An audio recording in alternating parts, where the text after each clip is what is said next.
cross-examination, Mr. Black. Proceed, Ava. Mr. Mason. Thank you. Now, Mrs. Williams, what time was this supposed picnic? What time did you get there and what time did you leave?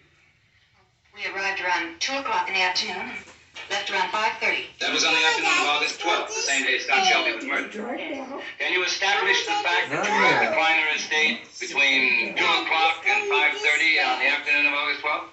I most I'm certainly hoping that can. the school will give her a My little husband is an of amateur photographer, better but training he has some than photographs that. that were taken there that same day. All right, then will you show Mr. Mason the pictures you took? Ava, quit being a wild cannon.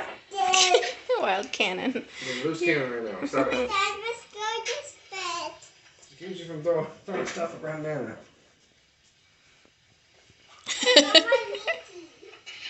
Luigi. Your Honor, I saw her.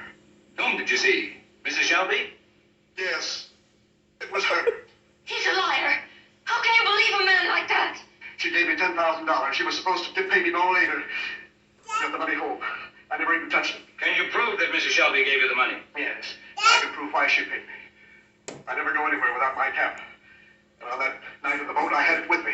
Are you gonna It fix was loaded Nana's with bed? infrared film with an infrared Ava. flash bulb attachment. I didn't trust Shelby, and I wanted to protect myself. When I heard the gunshot, I took the picture. I'm sleepy. My wife has it now. Everybody's getting the bed. You sleepies?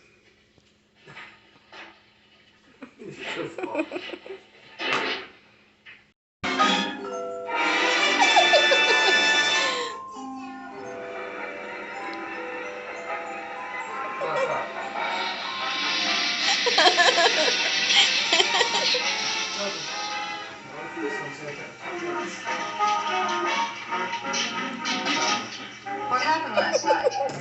I was busy. You could have filmed. There was too much trouble. Ayan. Hello guys. So it's 10:26 and mommy is making some pork sinigang. Actually ribs siya na binili namin sa Walmart last Tuesday. So pinapakuluan ko lang siya and then we're gonna go out and kukuha tayo ng kangkong sa aking kangkungan. And then ipapakita ko rin sa inyo yung sinabi ko dati sa last vlog ko na nagtabas ako ng kangkong and then yung stem niya inipon ko and then nag-wait lang ako ng mga 1 week na magkaroon siya ng ugat and then tinanim ko siya. So papakita ko yun sa inyo while kumukulo yung ating pork ribs na gagawin nating sinigang. So nilagyan ko siya ng bawang, sibuyas, 1 laurel. I don't know but I think masarap siya kapag may laurel. Pero isa lang nilagay ko. And then salt and peppers. Pakukuluan siya ng pakukuluan hanggang maging tender siya. And I know naman you know how to cook sinigang. Pero this is my own. I think I've learned this to my mom. So yeah. I just want the pork. We're gonna make the pork tender. Yung talagang malambot na malambot siya. And then we're gonna go outside and get some kangkong. And then yung na-harvest ko nga pala guys na sitaw sa aking mini backyard. Yun ay gagamitin natin dito. So wala akong radish or anything. Just sitaw and kangkong. Yun lang yung lahok natin. Simple as that. So this is our sinigang. Ayan. So we're gonna go outside and get some kangkong. Ayan. Yan ang kangkungan natin na ating kukunin. Ayan. Tapos yung sinabi ko sa inyo na itatransfer ko yung aking eggplant. Ayan na siya guys. Oh. Ayan na. Nag-iintay na ako ng bunga. Tapos ito yung beans natin. And then may isa dito oh. Tingnan nyo oh. Kunin ko na to. Lalagay natin sa sinigang. Naka-harvest tayo. Tapos bumubunga pa siya guys oh. Ayan. Binibigyan pa tayo. Tara sa loob ng backyard. Maganda yung ano ngayon guys. Yung panahon.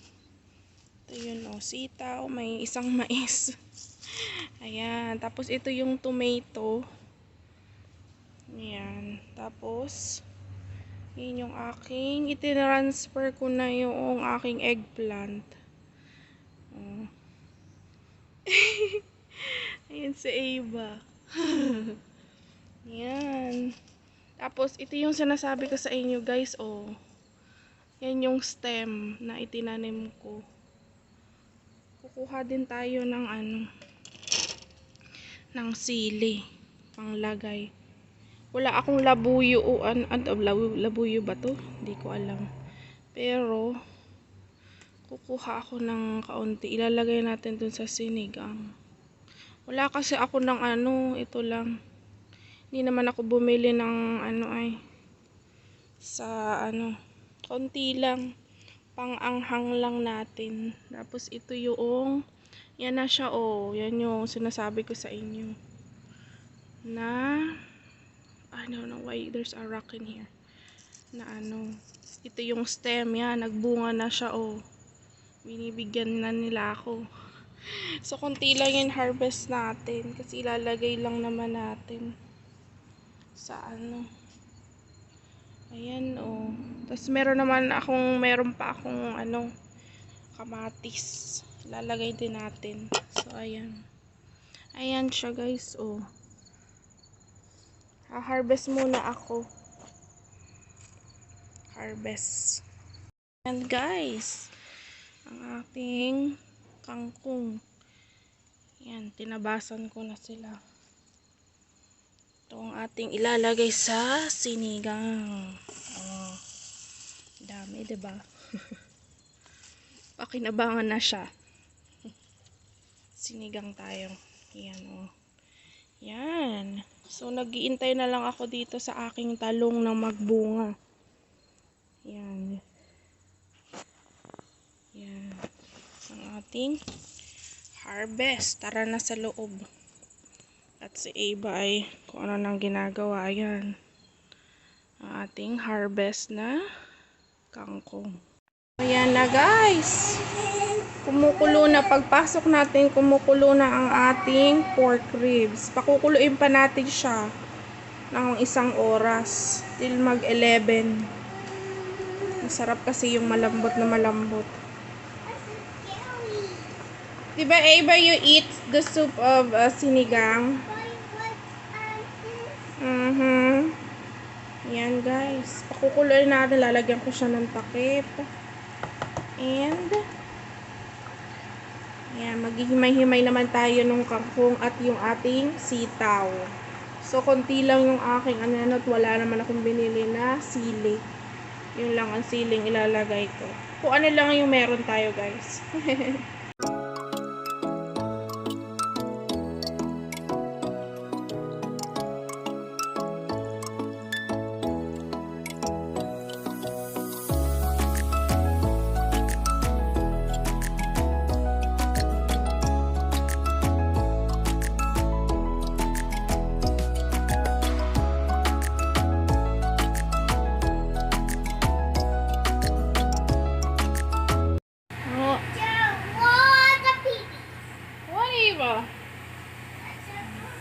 Lalagay tayo, guys, ng maliit lang na kamatis. Wala kasi ako nung malaki.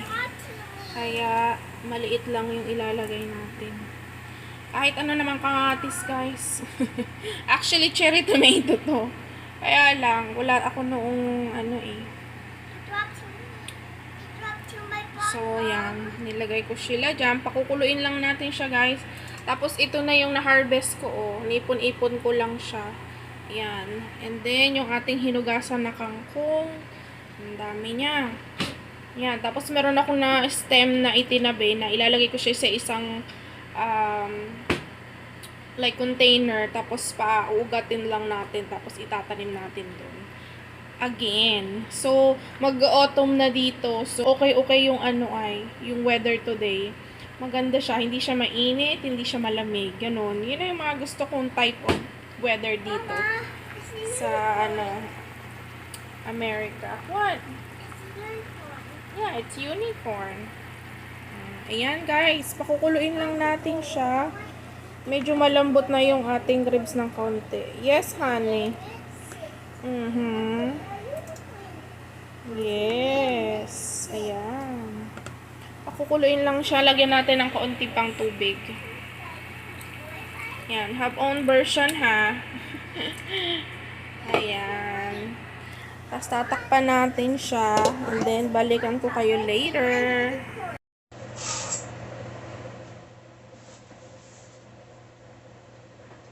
Sasaing naman tayo, guys. Sasaing ng kanin habang kumukulo yung ating sisinigang. Ayan. Ayan natin siya, oh.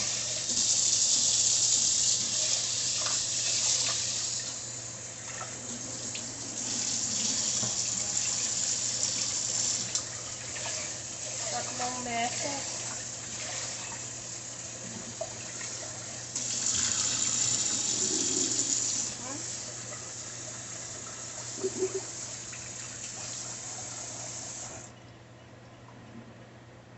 Ayan.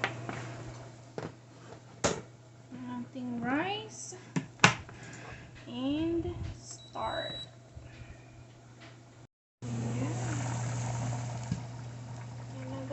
Ang ating pork ribs. Ang vlog today is ating pork ribs sinigang. Tapos mamaya baka gumawa kami ng muffin ni Eva o kaya ay cookies. So guys, ito na yung last na tamarind soup. So, usually, kapag winter dito, mahilig ako sa mga sabaw-sabaw. Nilaga, mga ganyan. So, nakita nyo naman sa mga, if ever manood kayo ng mga vlog ko, kapag, sabi ko, pag wala kayo nito, hindi magiging sinigang. Yan, nor sinigang. So, nag-iisa na to. Maglalagay na tayo. Saan ba? Buksan natin. Yan. Sisinigang tayo. So, lalagyan natin siya. Yan. Ako kasi tanta-tantsa lang yung aking ginagawa, guys. Hindi kasi ako tanta-tantya lang ang gawa ko. Malasahan ko lang yung niya, yung sourness niya. Sarap.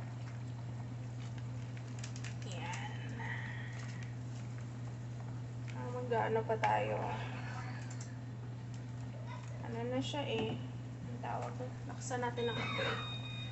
Hinaan ko siya. Tapos, ito lang yung siling ilalagay natin yung na-harvest natin. Sili. Yun lang. Para maano-ano siya. Maliliit lang. Wala kasi ako nung pang sinigang talaga. Ay, di mahalang iba kasi hindi maano sa mahalang. Ako kasi mahilig ako sa mahalang, yung mild lang. Ayan. Tapos, lagyan natin ng konting tubig kasi parang nakukulangan ako sa tubig. Ayan. Kasi pag gumulo naman yan, kulong-kulo naman. Ayan. Tapos, ilagay na rin natin yung ating harvest na sitaw. Diba? See? Kahit sapat lang kayo magtanim, aanik din kayo. Dito sa US. Ang life. May nabibili naman guys sa store, kaya lang mas gusto ko yung mahaba. See? Mga ilang piraso lang ayan. Mga 5 piraso lang na o 4 ata yung ginawa ko. Kukuluin pa natin siya. Nagamit kong salt ay Himalayan salt, guys. Kasi 0 calories siya. Wala lang. Gusto ko lang. Bakit ba? 0 calories siya eh. Ayan. So, magiging maganda na ang ating weather kasi yan. Sabi ko dun sa anak ko, kakain muna kaming dalawa. Susubuan ko siya maya-maya. Yan. Pakukuluin lang siya ng pakukuluin, guys. Tama na yung ating ano ba yun? Tamarin. Yan. Pakukuluin lang natin and balikan ko kayo maya-maya. Ayan, guys. Kulong-kulo na siya. Ilalagay na natin ang ating na-harvest na kangkong.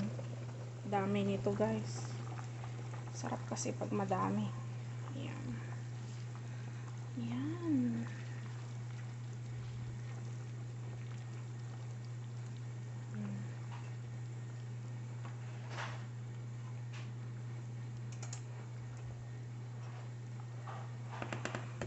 Sarap! Guys, lahat na natin ang kangkungan. Yan ang ating kangkong. So, diba? Napakinabangan natin ang ating mini garden. Sarap. Usually, makangkong ako, guys, pag kangkong. Pag kasi spinach, hindi ko alam kung bakit. Basta parang iba kasi yung spinach. Pwede mo din siyang ilagay. Pero yung kangkong talaga, guys, is yummy. Yummy talaga siya. Ayan, nakikita nyo naman. Kulong-kulo na siya. Tsaka malambot na yung ating ribs. Nakikita nyo din yung ating ceiling. Nakalutaw. Kung ano lang yung meron ako, guys, yun lang yung aking nilalagay. Kasi, huwag na tayo masyadong maarte. Kasi, kapag pareho din naman yung lasa, huwag nang maarts. See, ang lahok lang nito is, pinitas natin sa garden na kangkong, ayun, sitaw, na masustansya. Yan. Yan yung ating sili, o, diba? 11:35 na. Tapos nanggawa tayo ng kanin. Yan. Yan ang ating sabaw for today. Yummy!